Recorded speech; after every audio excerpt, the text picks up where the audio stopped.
the coaching conversation. You will earn a CEU for this, and we will do an opening and a closing word today. If you are seeing this via recording, and can we start the recording if we have not already done so? Recording has started.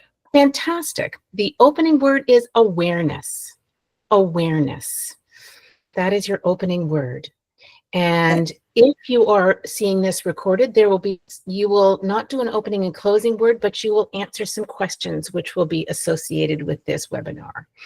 And that will be it. Now I'm going to turn it over to Jay Perry, MCAC.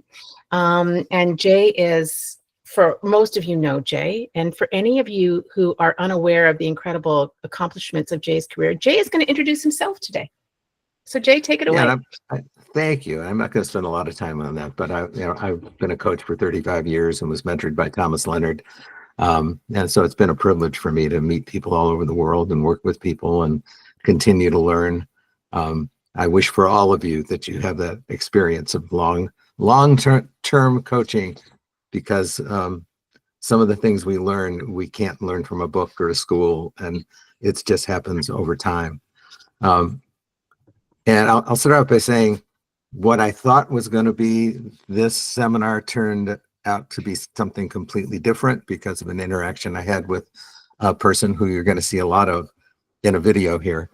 But before we get to that, just want to go back to this simple notion, because I don't know how you relate to the essentials and why the essentials were created in the first place. It was an attempt to boil things down and be an antidote for ICF PCC markers and the complication of trying to remember all these things and touch every base and all of that stuff. The question we asked was, what's the simplest way that we could help people become worthy of being a credential coach? And this is the approach we came up with. At one point there were four essentials. I think Roger, it was you, said, no, we need a fifth. And I begrudgingly said, okay, 5.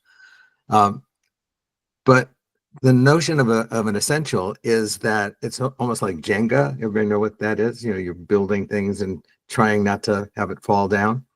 It's like if you take one of these things out, it's no longer ADHD coaching. That's what we tried. That was our hope, is that we could create something like that.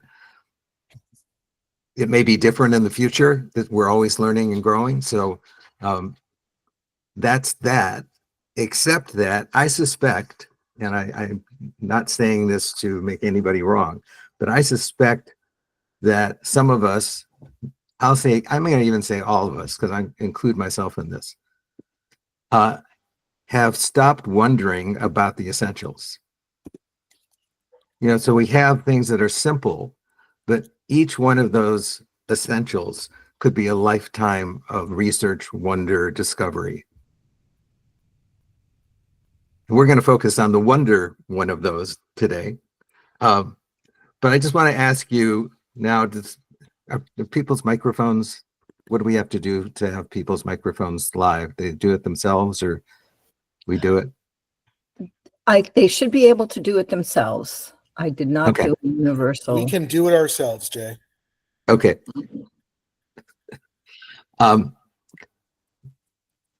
Because of all the stuff we want to get through today, if you know you're a verbal processor, I'm going to ask everybody to be able to communicate whatever they're doing in 30 seconds to a minute. So we'll also use the chat if you'd rather do your responses in the chat, or if that's a better way to further our aims here today, then do that. And I've asked Deirdre to monitor the chat in case there's something we need to know about right away. So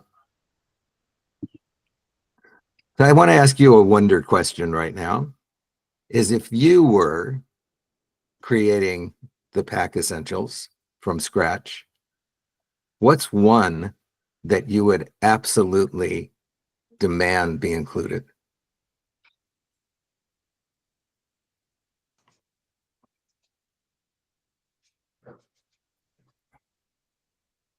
Do we put it in the chat or do we speak out?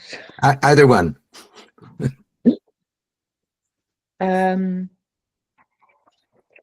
See, people are putting curiosity there. For me, I'd say absolutely understanding and knowledge of neurodivergent thinking. You could have all of these and not be an ADHD coach. Without an understanding of the neurodivergent mind and the lived experience of somebody who's neurodivergent, it would be really, really difficult. Do we have that covered in ADHD lens in the current essentials? I Or think is so, this- yes. The ADHD lens, Okay. it absolutely does cover it. So I would say that would be number one for me. Okay, great. And we got a lot of people with some form of curiosity, capacity to unself. Oh, Sarah, can you say a little bit more about that? Yeah, the capacity to remove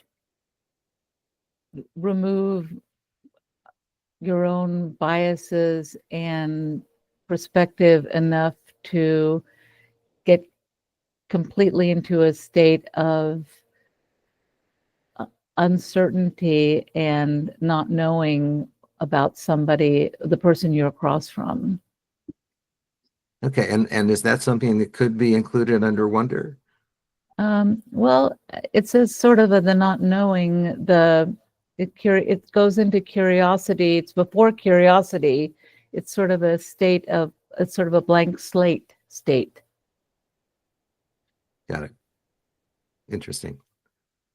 Well, let's dive into what I have to share with you today, because I think that some of the things that you're suggesting are covered in here. Some of them I'm hoping might actually be amazing because it digs a little deeper into this stuff.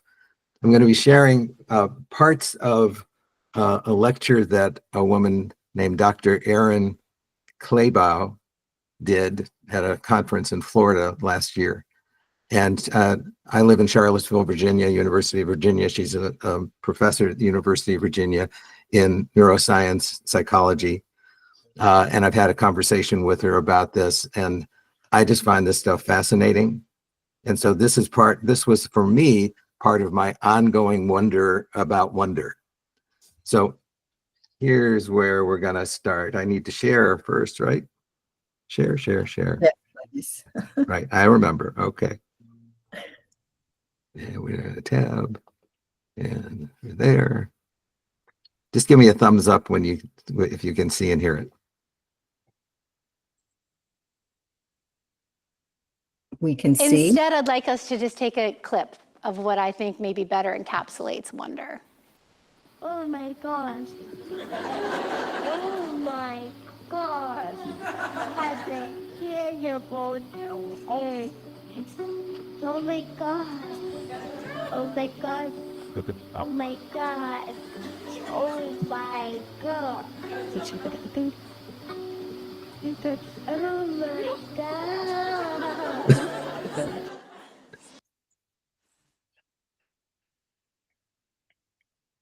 Ooh.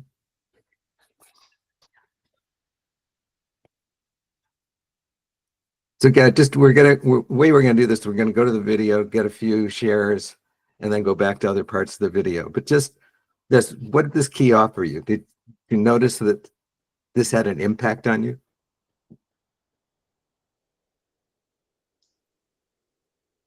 And Roger, when you say awe, do you mean awe, or that's No, I probably mean, what you mean? I mean a sense of awe and Oh. a sense of awe and the wonder of someone else in wonder. So somebody else experiencing awe creates awe in me, especially when it's so pure and simple. Well, this talk, you're all going to have the link. If anybody watched this beforehand, I asked that it be sent out. Okay, you're going to have the link to watch this in its entirety if you choose to. She does a lot about the distinctions between wonder and awe, and I just find it fascinating. Any other quick shares?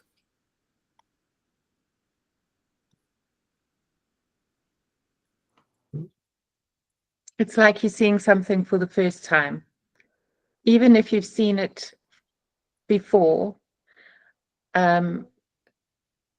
seeing it in somebody else is like seeing it for the first time. And that brings a sense of wonder and a sense of the question. What is it like for you to see that for the first time? And it then makes me question, what is it like for me to see it through seeing it with you? And so it becomes fresh. I think maybe for me, that's why ADHD coaching is always so fresh, because when my coachees are learning, I'm seeing it, they're learning, I'm seeing it through them. And it creates wonder in me and in them, and it becomes Right. fresh. It's not like old and We're, stale. we're going to see more of that as we go through here. Talking about this. So awe and wonder, I believe, are different. And we have shown some research establishing that awe can make you feel smaller. Wonder, on the other hand, can be related to perspective shifts to go both up or down. Okay, so awe makes you feel smaller. Wonder's more about taking this different perspective. So I'd like to watch this video. Yeah, I'm going to pause to get any feedback from you. She started saying some different things about awe and wonder.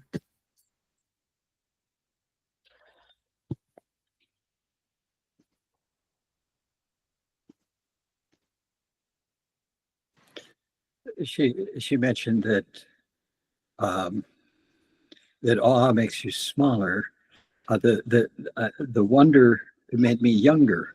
I identified with this little kid, and found myself as I felt like a little kid in me was being brought out. You know? Yeah. And, so. Yeah, so some of these distinctions may seem subtle, but sometimes they're really important.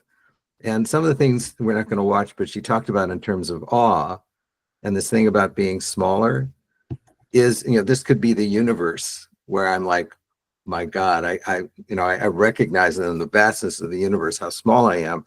That could be what she calls light awe. But you could also have dark awe, where you're overwhelmed, you're fearful, the little video she shows in here is from the original Star Wars, where they're going through thing and they go, oh, what's that star over there? And it gets closer and Obi-Wan Kenobi says, that's no star, that's a space station. And you see them all in sort of fear. One of the things I think is important about this distinction for coaches, my personal history, I spent a lot of time in personal growth in awe of these heroes of mine, the Werner Erhards, the Tony Robbins. And although I thought this was great, I also felt I could never be there. I wanted to be like them, but it was always, I actually felt smaller in their presence. And think about that in the coaching world. Sometimes our clients can be in awe of us with all these things we know about ADHD or all these things we know about life. So how do we distinguish between awe and wonder in this coaching relationship is a question I'd ask you to keep in mind. Raise the hand, Roger. It's interesting that you say that, Jay, because I wonder if that is actually what you're describing is actually awe.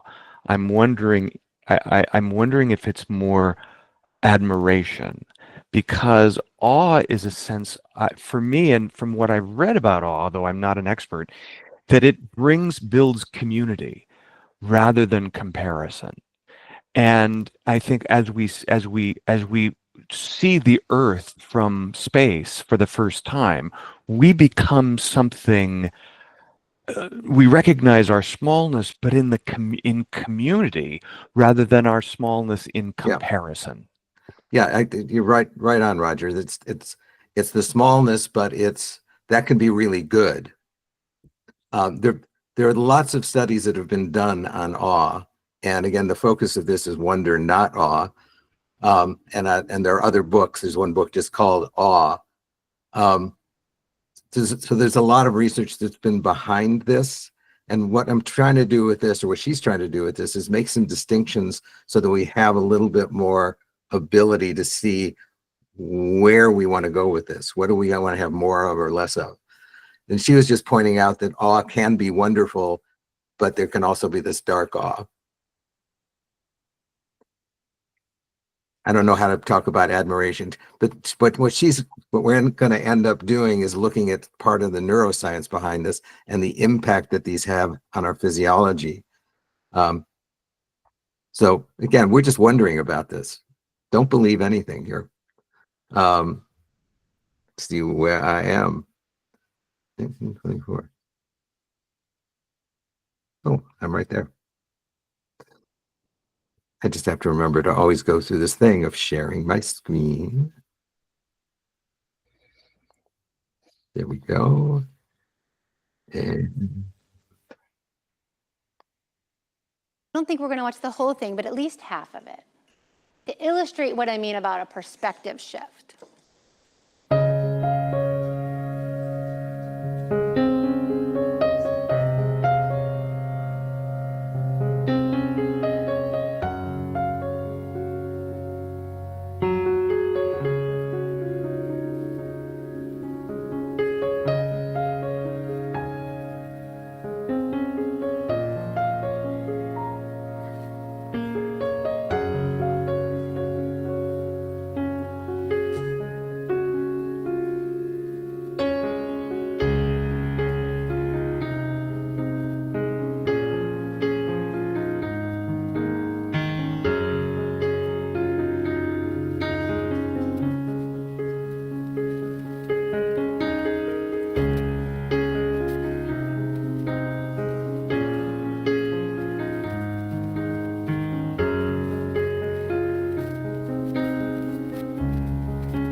do you have any physical reaction to that?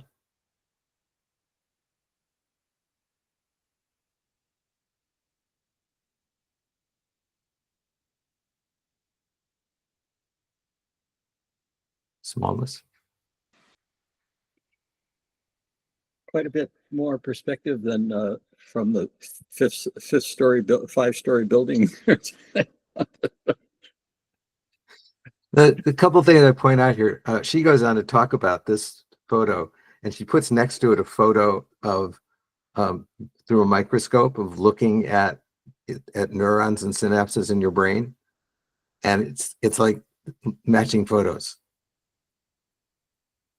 And I don't know if you noticed it, but on the way out, there was also a place where there were looked like two cells, almost like the beginning of a person, before the cells start multiplying.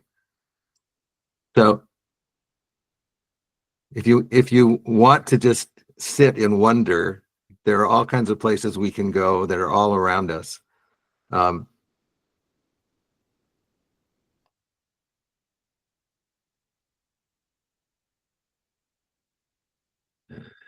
the next place.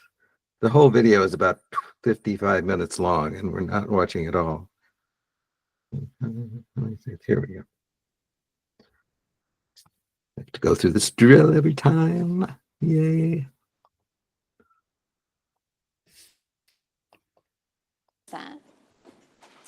Okay, so we just saw that awe definitely requires a cognitive reframe, just as we saw Luke kind of doing.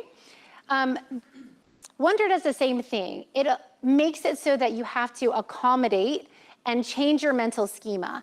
But it's a little bit different from awe because it's always combined with curiosity. and a sense of moving towards that which you are wondering about. So in this way, wonder can also be a verb. So when you wonder, you're asking yourself questions or expressing a wish to know about something. So we have known this before. We've had a lot of our neuroscience tools with this here, Mr. Rogers. Wonder always registers as learning. And we're just going to skip to this line. The sky's the limit. Did you know? Did you know? Did you know when you wonder, you're learning? Did you know when you marvel, you're learning? So we've known this for a while. Wonderful, all kinds. All right, so this is how we were built. Our brains are experience dependent. The reason that you are who you are is because everything that you've been exposed to has the capacity to change the synaptic connections between those neurons. And when that happens, you are building brain circuits. You're changing the ones that you have, you're building new ones. So the way that synaptic plasticity works is you have these sites called synapses on your neurons, and it's where the connection points are between them. If you repeatedly use a connection point like this one here, you're going to keep it. You have this electricity coming in. That's something that is worth doing. You're doing it again and again. You're going to maintain that connection. This one, maybe you used to do it, you're not doing it anymore, and over time you don't use it, and you're going to lose it. It's going to wither away.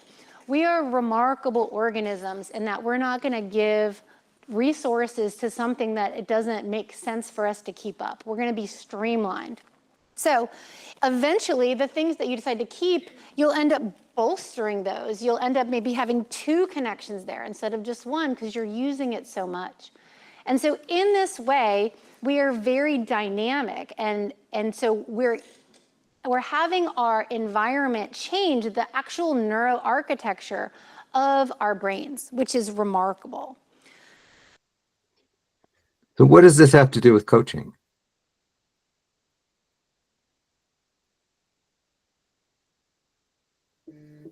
Everything. I was going to say that we know there's such a predilection for negative self-talk. So the more you negative self-talk, the stronger you make those neural pathways, like a rutted dirt road that you get sucked into. So it's important to make a conscious effort to self-talk in a positive way. And maybe even if your sympathetic nervous system gets kicked off, you could try soothing yourself with something enjoyable or nature, and try to talk to yourself in a more positive way. Yeah, completely agree. And if the focus today is wonder, how do we support our clients in developing those synapses of wonder? This may be an obvious question.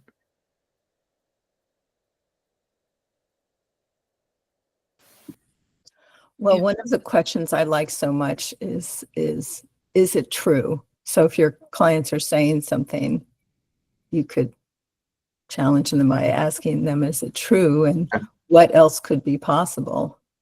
Okay, I'm gonna, just in the interest of time, I hope people don't think I'm cutting them short or putting them down. But all of that is true. I would bet that every answer to any question we ask is going to be true in this context. But for me, the bottom line is, if we don't wonder, how the hell are we going to introduce this notion to our clients? That it's up to us to live a life of wonder as models for our clients. And this is not easy all the time. We have been brought up in systems that are about knowledge. I know that there are at least 10 people in this room who, when they started coaching, thought it was about what they know. And the sessions were about talking about, well, that's RSD, or this is the. that the value we think or thought we had was more than 50% about what we know.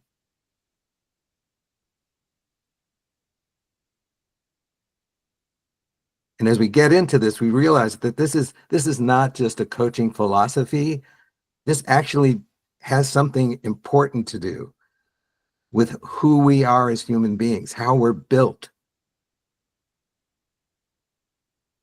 So this isn't just some book about coaching techniques or models or something like that. I don't mean to put those down, but this is an essential. I want you to get why the essentials are essential. So there was a question about if you take one out, would it still be? And there were answers that said, no, no, no, that has to be in there. But then the question for all of us as coaches is, are we actually being the essentials?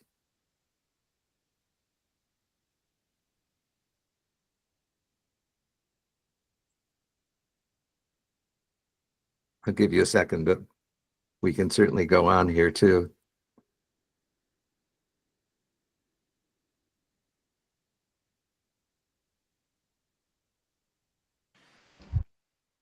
Yeah, I think Jay. of it. Oh, go ahead. Go ahead, Dale.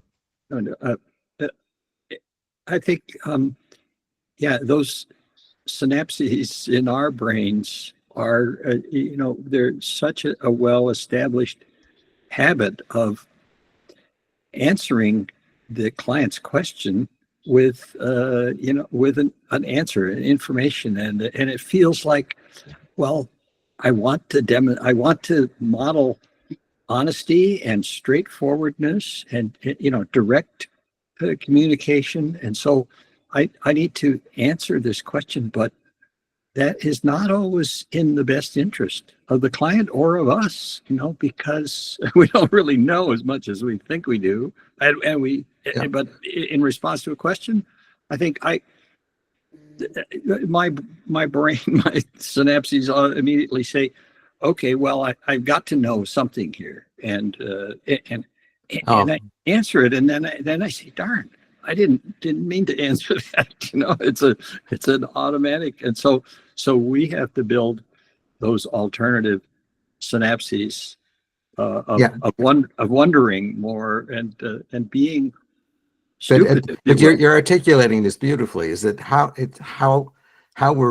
we've been brought up makes it harder to wonder, because wonder tends to end at knowing. Once you think you know something, you generally stop wondering about it.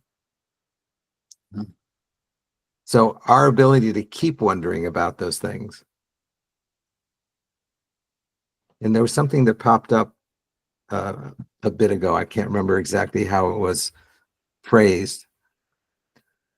But this is a lot of the work I've been doing over the last couple of years. And at the end, you'll get an opportunity to share with me if you want to know more about this. I'm opening a site this week called Story Sphere Central.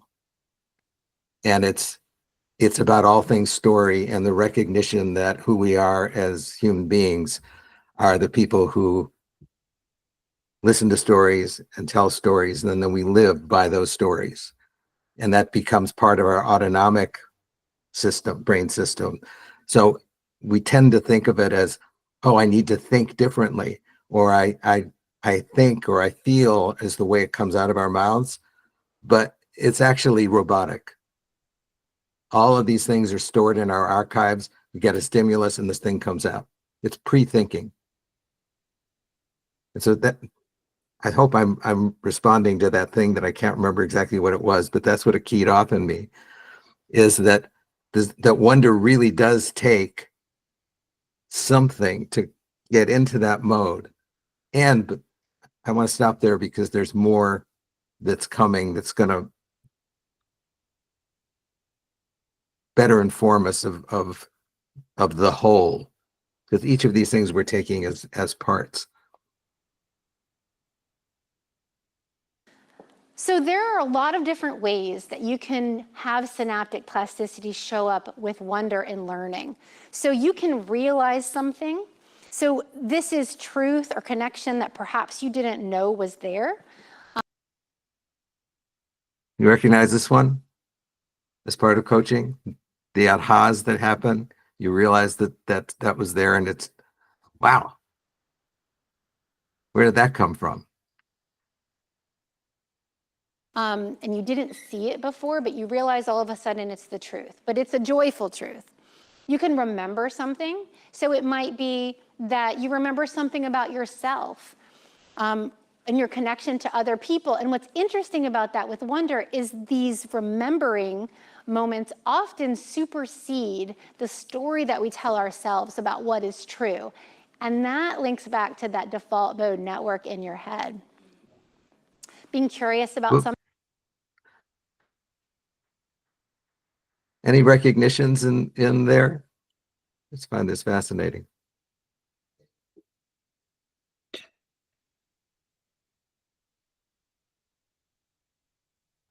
Someone we haven't heard from? The default mode network is generally, it's the past and the future, right? So the default mode network is where we go, and it's sort of the autobiographical stories we would tell ourselves versus, I guess, looking at the future and being interested, or the creative part of our minds. So that's generally the default mode network. The task positive network is when we're actually doing something and everybody's TPNs are getting shorter because our concentration spans are generally getting shorter. Okay. Tazzy, I'm going to stop you because I'm going to say everything you're saying may be true, but I don't hear the wonder. I hear you telling us when you what remember, is. when you remember your connection to something, it might get you past that DM and that default mode network, so it precedes that and can actually help you to recognize a different truth. Not necessarily the stories we're telling ourselves, which may or may not be true. You know, do we always autobiographically, do we tell ourselves the truth?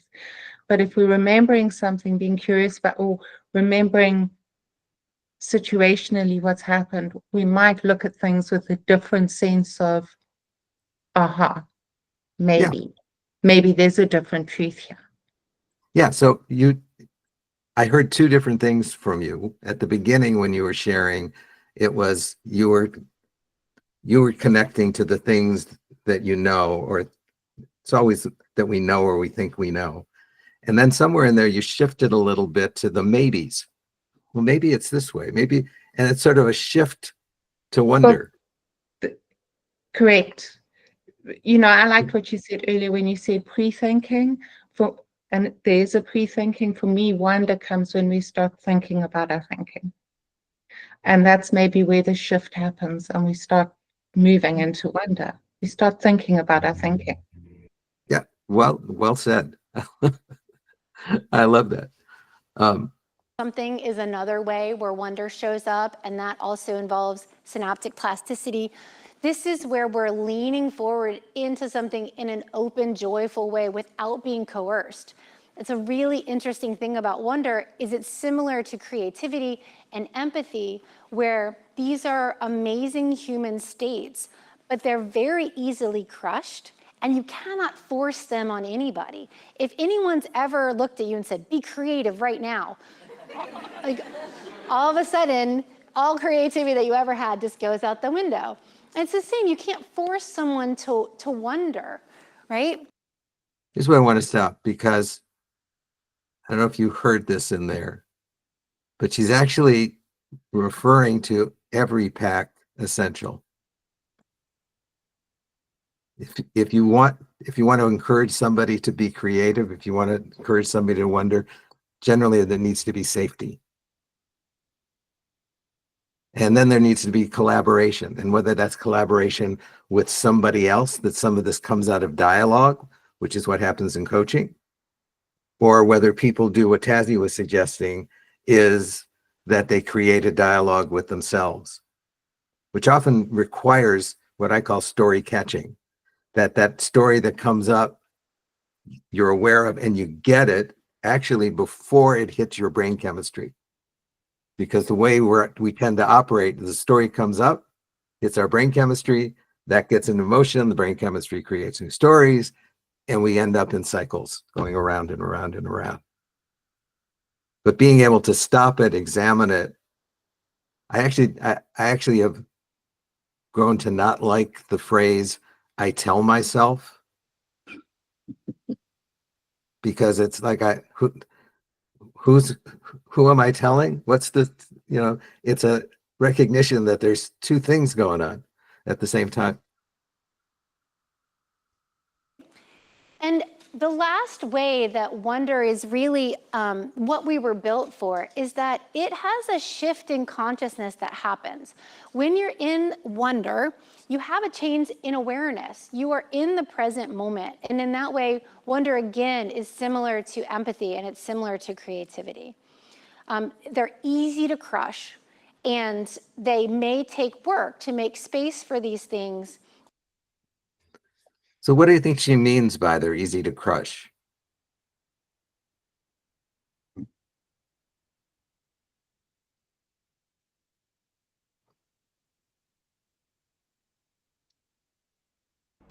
I think it's a fragile about state. returning to the default. Okay, we got Sarah and then Rudy. Okay. I think it's a fragile, I'm describing it like almost like a creative flow. It's a very fragile state of openness, wildly open and receiving without any, it's such an open and fragile and partnership state of going between two people that it's, you have to really honor it.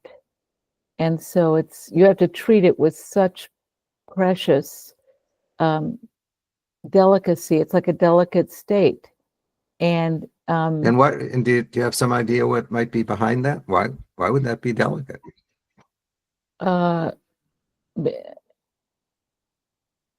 Because it's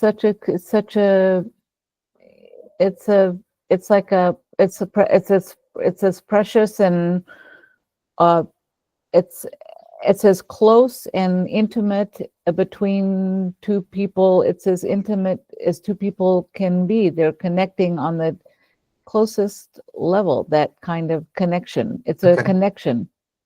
It's communication. It's the closest form of communication. I think wonder, it's almost a spirit. I think of it as spiritual. You're open, oddly open. I think she's pointing to that too. She brings her own spirituality to her work with this. Yeah. And I just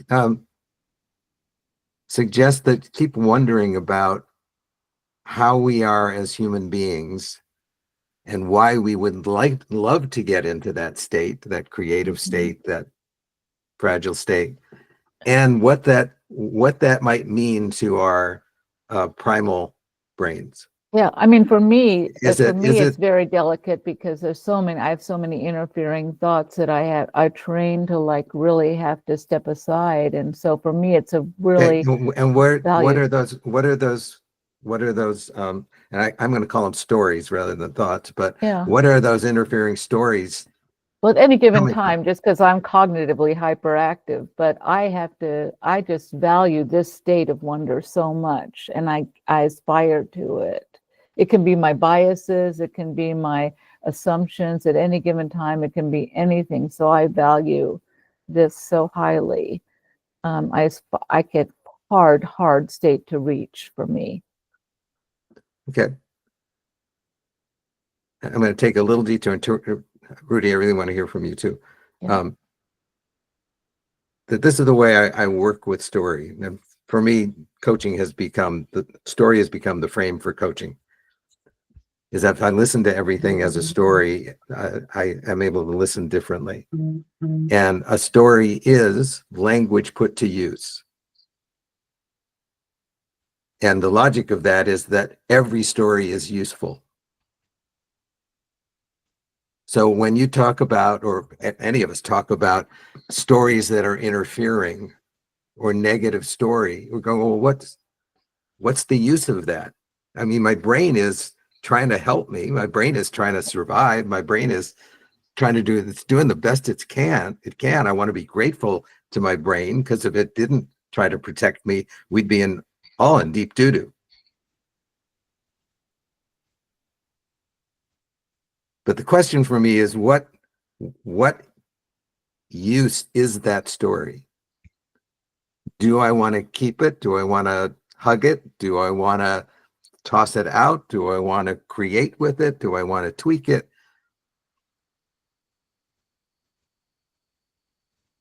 So this for me, the fragile state of wonder is that my brain wants safety. It craves certainty, order. And if we recognize that, and we can somehow acknowledge that, appreciate it, but not get stuck in it. Rudy, perfect timing. Yes. So I'm thinking about clients who I've worked with and coached, and often they are in this fragile state. They're sharing maybe some really sensitive parts. Maybe they have learned, well, it's their stories, it's their experiences, it's their way of life. And the idea of it being fragile, it's like an opening up just a little bit. And if it's not nurtured, then it closes back up and we go back to the default. And it's so incredibly easy to go back to the default. And the more we do that, maybe the less faith we have in that. Maybe we stop questioning. Yep. And if you sort of hold that in the same hands as what she was talking about, in terms of the neurons and the synapses, it's like, how do we become better partners with our brains? Mm-hmm. So that we recognize what's going on and we can include that in the way we want to create our lives. Yeah.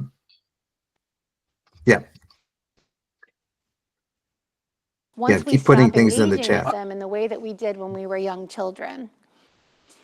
So awe can be a connection. That was one of the factors on there. It is usually an external connection. So we see something beautiful in someone else. We see visual art that's amazing, or we see nature that really connects with us, but it's a sensory experience. Whereas wonder is more about a connection to yourself. So with that, when you have this connection to yourself, we are drawn to knowing about ourselves really more than anything else out there. Everyone's so curious about who you are. We are by design rather self-centered in that is, we are our first mystery, right? We're intrigued by who we are. We're always trying to find our passion or figure out what we were meant to do so that we can have that feeling of peace and satisfaction that we are being who we are and that we're living. With your permission, I want to go back and just play this section again. Oop. They're easy to crush, and they may take work to make space for these things once we stop engaging with them in the way that we did when we were young children. So awe can be a connection. That was one of the factors on there. It is usually an external connection. So we see something beautiful in someone else. We see visual art that's amazing, or we see nature that really connects with us, but it's a sensory experience. Whereas wonder is more about a connection to yourself.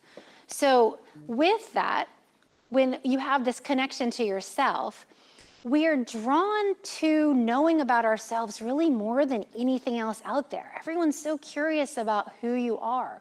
We are by design rather self-centered in that is, we are our first mystery, right? We're intrigued by who we are. We're always trying to find our passion or figure out what we were meant to do so that we can have that feeling of peace and satisfaction that we are being who we are and that we're living this alive. So I've watched this video about 6 times, I think. I just think this section is so rich. What did this make you wonder about, or invite you to wonder about? it invites me to keep pursuing something that I have been wondering about and experimenting with recently with great satisfaction. And that is not trying to not see things as so fragile. And in terms of what she was just saying about wondering who I am, and I think that is a very basic motivation for all of us. That perhaps, as Sarah was saying early on, that getting beyond self, and she was talking about some aspects of that. But I think the biggest, for me,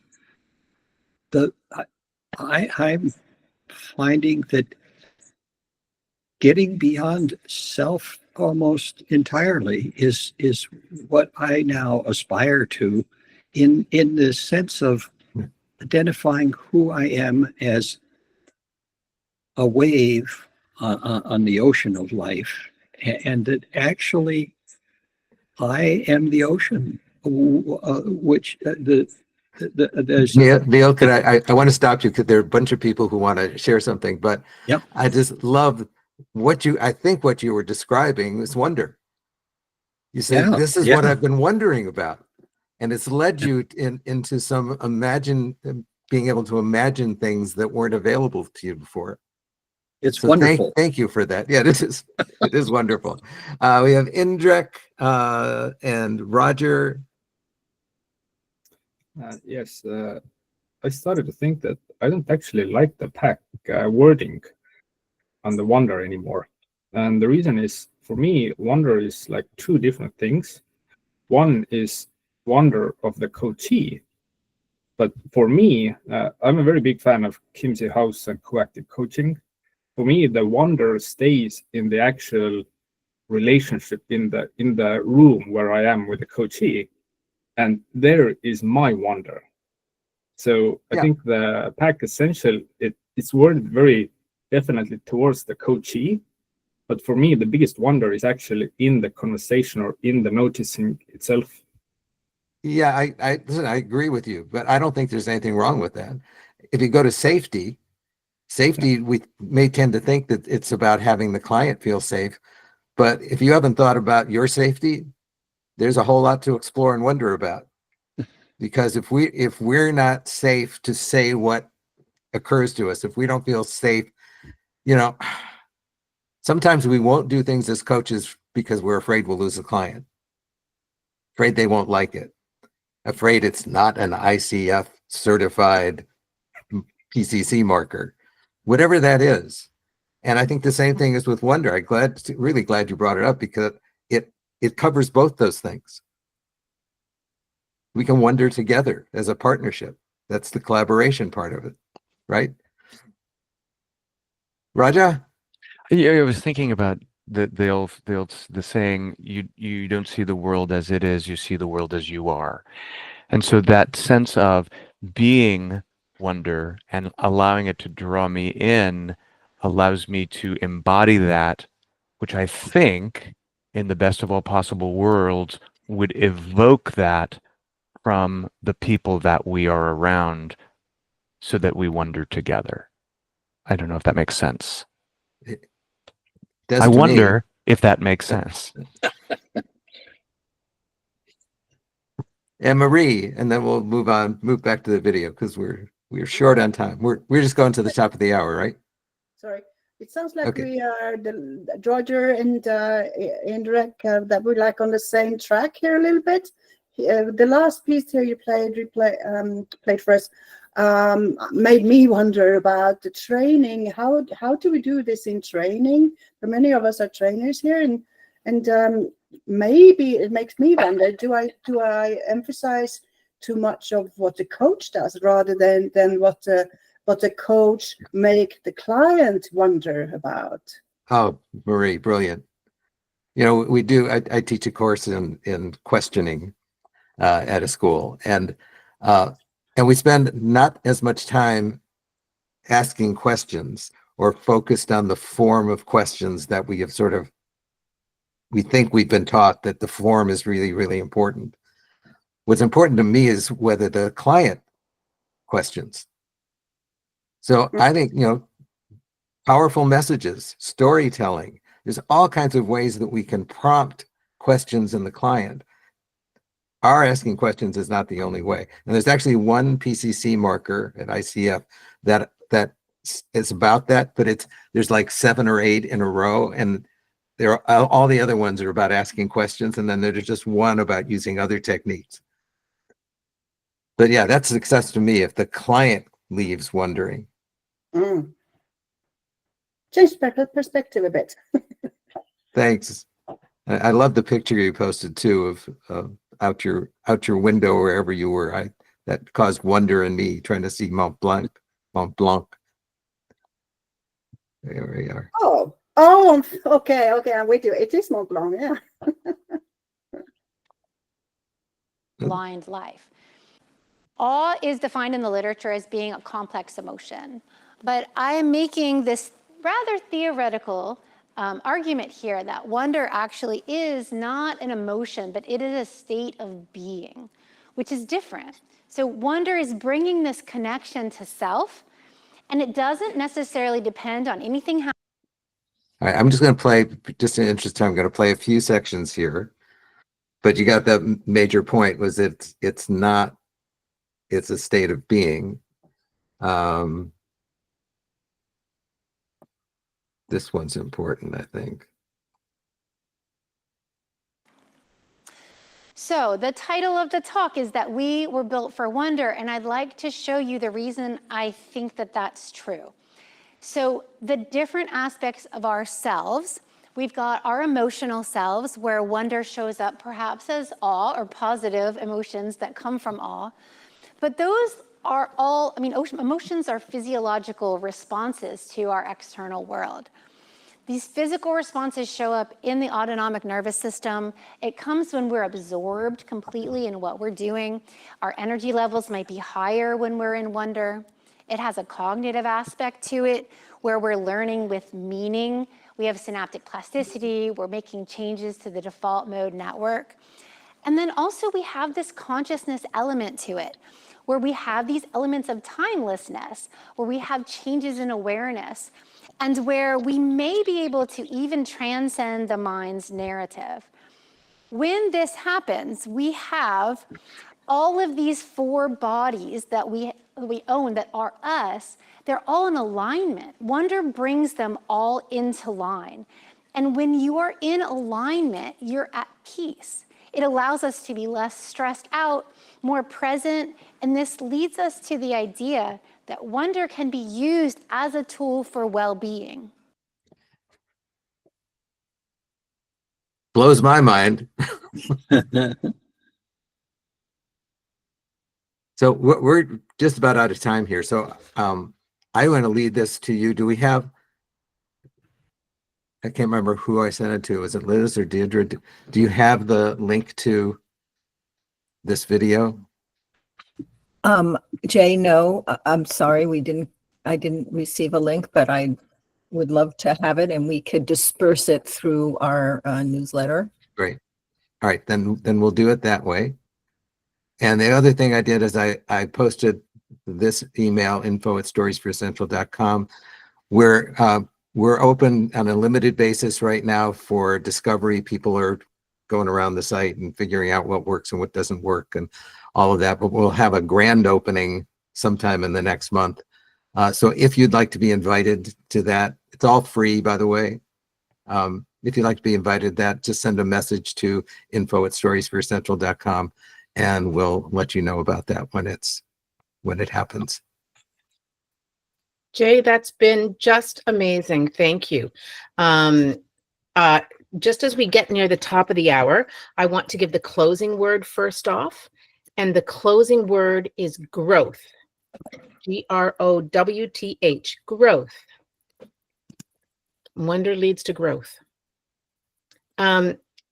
Jay, if you have a few more minutes, we can stay on for a few more minutes if you want to, but if you want to close it down, that's fine. No, I'm good here. Okay. So for those of you who need to leave, that is the closing word is growth. Thank you very much for attending today. Again, if you want to get your CEU for this, it's info@paaccoaches.org. We said .com, but it's .org. info@paaccoaches.org. And just send that to us, and we will make sure that you get a certificate. Thank you for joining us. If you have to leave, if you do not have to leave, please feel free to stay with us. Jay's going to talk for just a little bit longer, if that's okay. Yeah, and it just occurred to me, if you wanted to send a message to Erin, just thank you, or I want to know more about that, whatever. She has a book which I didn't promote here, but the book is about parenting. She has 4 kids, and she really has strived to use these principles to be a model for that with her kids. So if that's an area of interest for you too, but I'm going to send her a note and appreciate her and thank her for making it available to us. Any other things? Well, let me just say one more thing, which is my hope for this time together was not so much to give you more information, but to actually have an experience of wonder here together.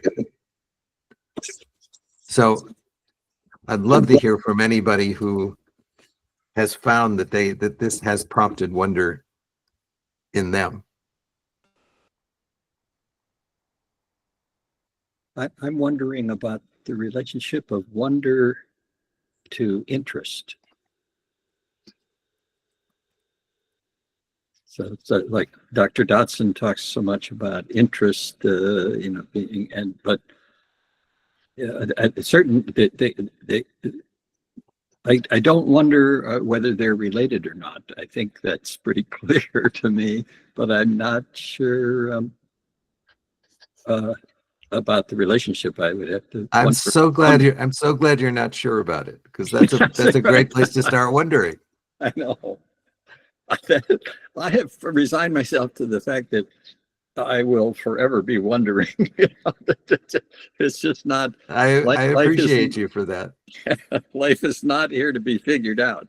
It's to be wondered about and trusted. That inspiration. I don't know if that was mentioned or not, but it seems to me that that's so much more what we need to rely on than thinking and remember. Anyway, I am striving to trust life that is taking care of me and taking care of the client, and it's okay wherever our wondering takes us, or what seems like backward steps, even in our country. That it's okay. Some life is good, and it's evolving in ways that we can only wonder about. It's something I know I do very intentionally, is whenever my client says, I don't know, I celebrate it. Yeah. Wonderful. Because I don't know is one of the most interesting phrases in our language. I don't know if that translates to every other language, but growing up in our school system and our culture, not knowing is a shame. It's something to be ashamed about. And you can't wonder without not knowing. So discovering that, and how much shame have, if we could measure it, have ADHDers developed just around this thing of they didn't have the right answer at the right time in the way that they were supposed to, because they succeed by discovering their own way and doing it their own way. We got a couple raised hands here, Keith and then Meredith. Well, I posted this in the chat, but I have a curiosity. Well, maybe I'll just make it a statement. But it's a wonder about how many ADHDers, including myself, were punished for too much wondering.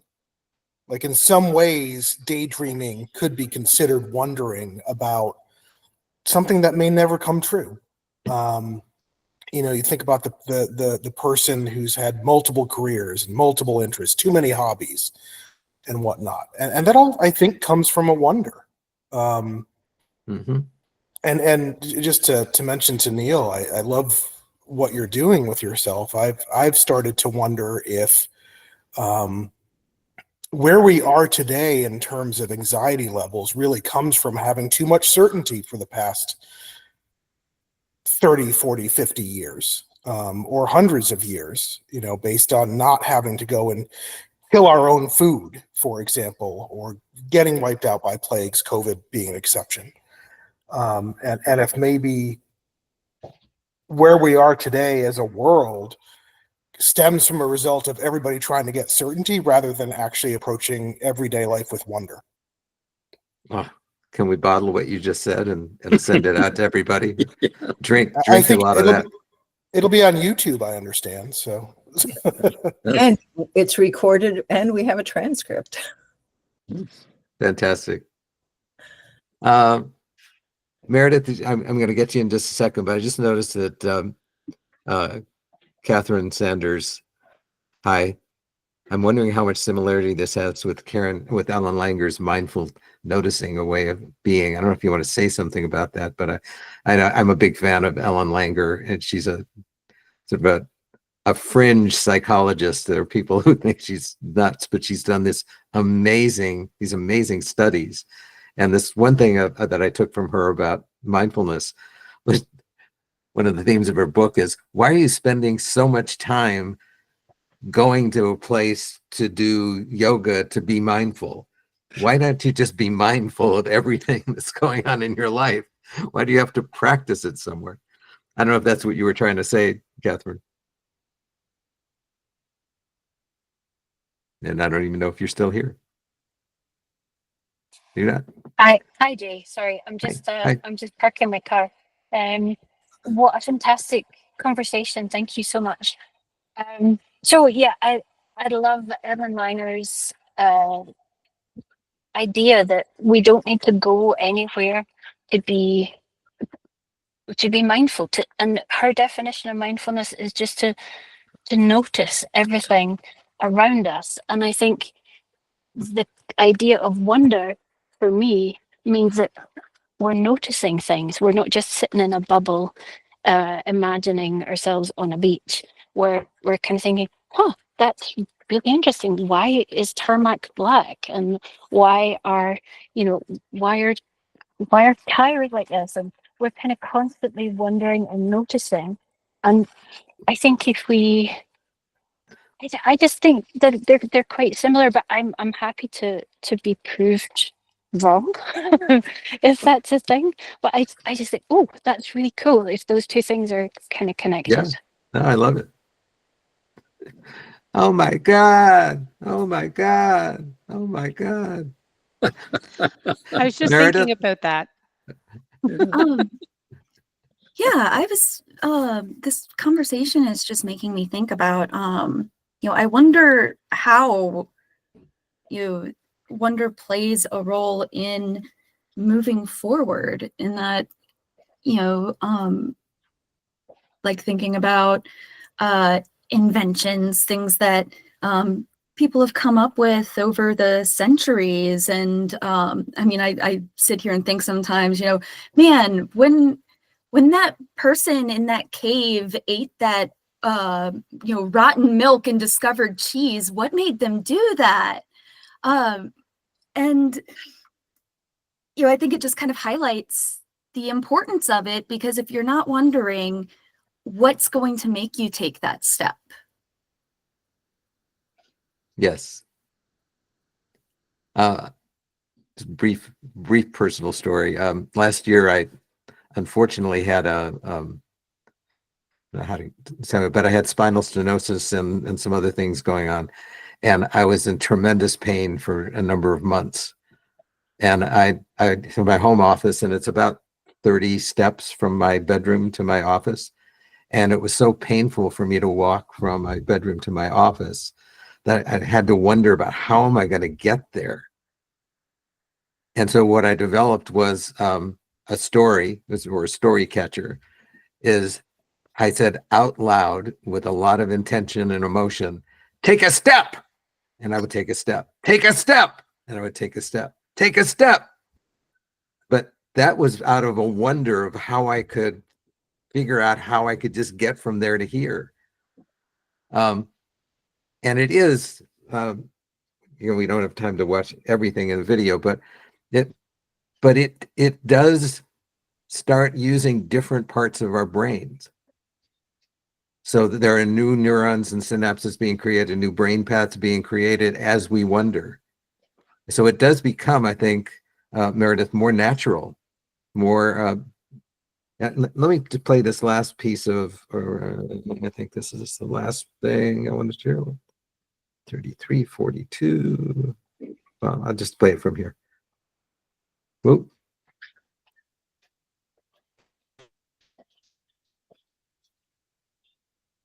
Social behaviors increase cardiovascular health and longevity, increase purpose and meaning, an expanded sense of time, decreases in aggressive attitudes, decrease headaches, sleep issues, body and stomach aches, and importantly, decrease stress, anxiety, and depression.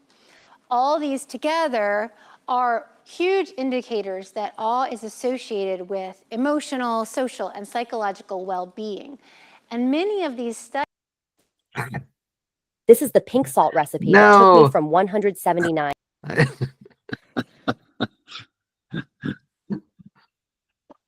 Maybe I need to play this because to 126 in just weeks. You know what the best part is? It's this has really been easy, the has no side. Welcome one and all to the Late Show. I'm your host, Stephen Colbert. Decrease headaches, sleep issues, body and stomach aches, and importantly, decrease stress, anxiety, and depression. All these together are huge indicators that awe is associated with emotional, social, and psychological well-being. And many of these studies are correlations, meaning that when you have somebody who has increased sense of purpose and meaning, they are likely to also have a greater tendency to experience awe. So with correlational data, you can immerse in these, and then you have a greater likelihood of also being in awe more frequently. All right, so the last way that I'm going to talk about as a scientist as to how we can understand something is in science, one of the tools we do is we knock it out. Okay, I'm gonna stop it there. Again, I encourage you, if you're interested, just watch the whole thing. But I mean, this whole connection of wonder to well-being, and how when we wonder, we start carving these new neural pathways so that it leads to wonder. And when we're around people who are wondering, it can become infectious in a good way. It just seems like coaching is the perfect model for that. It's like, yeah, that's one way to look at coaching. We're wanderers. We're advocates for wonder in people's lives. Now, it's not the only thing. There are other things that go, sometimes people just need to set goals, or they need to use a calendar or an alarm or something like that. So that it isn't that wonder is the only thing. Again, I come back to this phrase I've become fond of, which is becoming a better partner with my brain, recognizing the knowings that my brain has, and it really helps me get through life and keep me safe. But then also recognizing that it has its limitations, and that if I want to create something that doesn't exist, I need to have some access to wonder. Jay, we have one more question from Sarah, and then I think this is a somewhat brilliant place to wrap it up, because, coaching, you're right. This is the perfect application of wonder, or the perfect exploration of wonder. And hopefully we can share this wonder with our clients. Sarah, why don't you ask your question? Yeah, that's that partner with the brain. When you were asking about the stories, I think that's kind of that's the aspirational piece, this feeling that I was listening to this I'm just starting this John Kabat-Zinn at the very beginning, and he says, he had this great phrase, awareness is our ally, you know, this getting to this self-awareness and this sense that I have of knowing where things are showing up well enough to know this is just my brain, this is my story. And then the wonder piece seems to me, this is where I want to let it go. Like, this is the piece that I'll hold. This piece I like, I'll hold on to, and so that I can make a choice. I'm at choice in the moment to how far into the field I want to go. You know, this is wildflower. I can trust myself to open the gate and go out. And I know my brain well enough to travel the territory in barefoot, you know, in this conversation. Does that make sense? Oh, perfect sense. Yeah. I love the metaphors in there. So, Jay, are there any final words you want to leave us with? Ah, Not a fair question.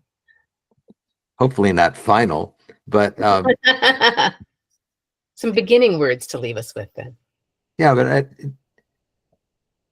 some of you heard me talk about this before, but you know, PAAC doesn't exist as something that's separate from you, from us. It is us. So to the extent that you are enjoying learning, you know, find your way to keep PAAC alive and vibrant. Because it's easy for our brain to start thinking, oh, it's me and them, as opposed to us. So that's a tweak I'd make to the story if it, you know, when I was in the room when we started ICF, and for several years it was my organization. And then it got big to a place and I started to lose touch to the point where I started thinking, no, that's not my organization, that's them. Didn't do me any good, wasn't doing ICF any good. So here we are, PAAC. We're very close to the beginning still. Mm-hmm. I'm thrilled to see the number of people that showed up for this today. I mean, the participation has really grown, but it's life, not just in the survival sense, but it's life, like l'chaim. You know, it depends on all of us. So thanks for participating, and see what you want to offer. Thank you so much, Jay. I know that when PAAC sort of rejuvenated, that one of the things that you worked to instill with us is this sense of community. And I think that it is growing. It is, and I will begin to wonder more how we can grow and be as inclusive as possible, and so that people feel comfortable reaching out to us. So thank you so much for an incredible presentation, Jay. My pleasure. Thank you. Thanks, Thank you all everybody. for joining Thanks. us. Thanks. We will see you next time. Bye. Thank you. Bye, everybody. Bye-bye. Bye-bye. Bye-bye. Bye, Neil. Bye. Hi, Hannah. Hi, Hannah. I don't know if Hannah can talk. You can't. We had this weird technical problem, Hannah, but we can see you when we know you're here. Yes, thank you. You said, thank you. Say it again. I'm watching your lips. Magnificent hour? Okay, it doesn't work. The mic doesn't work. Thank you, Hannah. Hannah, we will see you next time. Take care. Bye-bye.